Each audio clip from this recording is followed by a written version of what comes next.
വേണ്ട പോകരുതേ നാഥ നിൽക്കണമേ,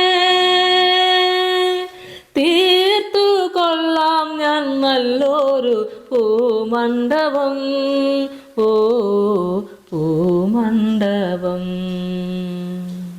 കർത്താവിൽ എനിക്ക് ഏറ്റവും പ്രിയപ്പെട്ടവരെ, 69 സങ്കീർത്തനം അതിൻ്റെ 14 മുതലുള്ള വചനഭാഗങ്ങൾ നമുക്ക് വായിക്കാം.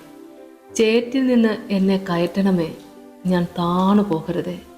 എന്നെ പകയ്ക്കുന്നവരുടെ കയ്യിൽ നിന്നും ആഴമുള്ള വെള്ളത്തിൽ നിന്നും എന്നെ വിടുവിക്കണമേ. ജലപ്രവാഹം എൻ്റെ മീതെ കവിയരുതേ, ആഴം എന്നെ വിഴുങ്ങിക്കളയരുതേ, കുഴി എന്നെ അടച്ചുകൊള്ളുകയും അരുതേ. യഹോവേ, എനിക്കുത്തരമരണമേ, നിന്റെ ദയ നല്ലതല്ലോ. നിന്റെ കരുണയുടെ ബഹുത്വപ്രകാരം എങ്കിലേക്ക് തിരിയണമേ. ചേറ്റിൽ നിന്ന് എന്നെ കയറ്റണമേ, ഞാൻ താണു പോകരുതേ. അത്ര അതിവേദനയിലൂടെ കടന്നു പോകുമ്പോഴും ദാവീദ് രാജാവിൻ്റെ പ്രാർത്ഥന എത്ര മഹത്തരമായ പ്രാർത്ഥനയാണ്. പ്രാർത്ഥനയ്ക്ക് കുറവില്ലല്ലോ ദൈവമക്കളെ. തളർന്നു നിൽക്കുക, കുഴഞ്ഞു നിൽക്കുക, ആശ്വാസം പറഞ്ഞു കൊടുക്കാൻ ആരുമില്ലാതെ നിൽക്കുക. അപ്പോഴും ദൈവസന്നിധിയിൽ വിശ്വസിച്ച് പ്രാർത്ഥിക്കുക. ചേറ്റിൽ നിന്ന് എന്നെ കയറ്റണമേ, ഞാൻ താണു പോകരുതേ. എന്നെ പകയ്ക്കുന്നവരുടെ കയ്യിൽ നിന്നും ആഴമുള്ള വെള്ളത്തിൽ നിന്നും എന്നെ വിടുവിക്കണമേ. ഞാൻ ഇങ്ങനെയൊക്കെ ആയപ്പോൾ നീ കണ്ടില്ലേ എന്നൊക്കെ പറഞ്ഞൊരു പരാതി പറഞ്ഞല്ല ആ പ്രാർത്ഥന. എന്നെ പകയ്ക്കുന്നവരുടെ കയ്യിൽ നിന്നും ആഴമുള്ള വെള്ളത്തിൽ നിന്നും എന്നെ വിടുവിക്കണമേ. ഇത്രയടുത്ത് ദൈവത്തിന്റെ സന്നിധിയോട് ചേർന്ന് നിൽക്കുന്ന അഭിഷേകതയിലും ബാല്യത്തിൽ തന്നെ വീണതായ ദാവീദ് രാജാവിന്റെ ഹൃദയത്തിലെ പ്രാർത്ഥനയാണിത്. അപ്പോൾ അദ്ദേഹത്തിന് ആരൊക്കെയുണ്ട്? പകയ്ക്കുന്നവരേറെയാ. എന്നെ പകയ്ക്കുന്നവരുടെ കയ്യിൽ നിന്നും ആഴമുള്ള വെള്ളത്തിൽ നിന്നും എന്നെ വിടുവിക്കണമേ.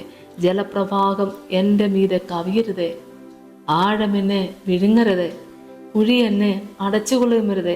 അത്രമാത്രം അവസ്ഥയിലെത്തിയ ഒരു സമയത്ത് ഒരു അഭിഷക്തന്റെ പ്രാർത്ഥന എത്ര അനുഗ്രഹ ദൈവമക്കളെ.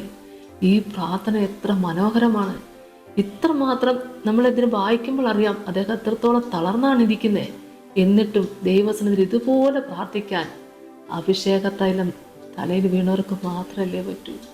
ഹല്ലേലൂയ, യേശുവേ സ്തോത്രം. എല്ലാവർക്കും പറ്റില്ലല്ലോ ദൈവമക്കളെ. 16 വാക്യം പറയുന്നത്, യഹോവേ, എനിക്ക് ഉത്തരം അരുളണമേ, നിന്റെ ദയ നല്ലതല്ലോ. ഇത്രയും ക്ലേശങ്ങൾ സഹിച്ചിട്ടും ദൈവസന്നിധി പറയാ, നിന്റെ ദയ നല്ലതല്ലോ. നിന്റെ കരുണയുടെ ബഹുത്വപ്രകാരം എങ്കിലേക്ക് തിരിയണമേ. സ്തോത്രം. നിന്റെ ദയ നല്ലതല്ലോ എന്ന് പറഞ്ഞ് പ്രാർത്ഥിക്കണമെങ്കിൽ പരാതിയും പരിഭവങ്ങളും ഇല്ല. കഷ്ടത്തിലാണോ? അതെ. സങ്കടത്തിലാണോ? അതെ. എന്നാൽ അദ്ദേഹം എവിടെയാണ്? ദൈവത്തിൽ തന്നെയാണ്. സ്തോത്രം. ഹല്ലേലൂയ. വിശ്വസിക്കുന്ന ദൈവമക്കളെ, ജീവിതത്തിൽ ഒരുപാട് കഷ്ടനഷ്ടങ്ങളിലൂടെ നമ്മളൊക്കെ കടന്നു പോന്നേ. എന്നാലും കർത്താവിൻ്റെ ഉള്ളം കരങ്ങില്ല. നമുക്ക് പ്രാർത്ഥിക്കാം. സ്തോത്രം കർത്താവേ, കരുണാസമ്പന്ന എൻ്റെ സ്വർഗീയ നല്ല ദൈവമേ, കർത്താവേ, അവിടുത്തെ തിരുസന്നിധിയിലേക്ക് എല്ലാ പ്രിയപ്പെട്ടവരെ സമർപ്പിച്ചുകൊണ്ട് പ്രാർത്ഥിക്കുന്ന കർത്താവേ, അവിടുത്തെ കൃപയും കൃപാവരങ്ങൾ കൊണ്ട് എല്ലാവരെയും ദൈവം അനുഗ്രഹിക്കണമേ എന്ന് പ്രാർത്ഥിക്കുന്നു. ദാവീദ് രാജാവിൻ്റെ ജീവിതാനുഭവങ്ങളെ ഇതിലേക്ക് നോക്കിയാൽ എത്രമാത്രം കഷ്ടത്തിലാണ്. എന്നിട്ടും കർത്താവേ, ആ കഷ്ടതയുടെ നടുവിൽ നിന്നുകൊണ്ടും നിന്റെ ദയയെ വിശേഷിപ്പിക്കണമെങ്കിൽ എൻ്റെ കർത്താവേ, അവിടുത്തെ സാന്നിധ്യം എത്രത്തോളം നിന്റെ മകൻ്റെ മേലുണ്ട്.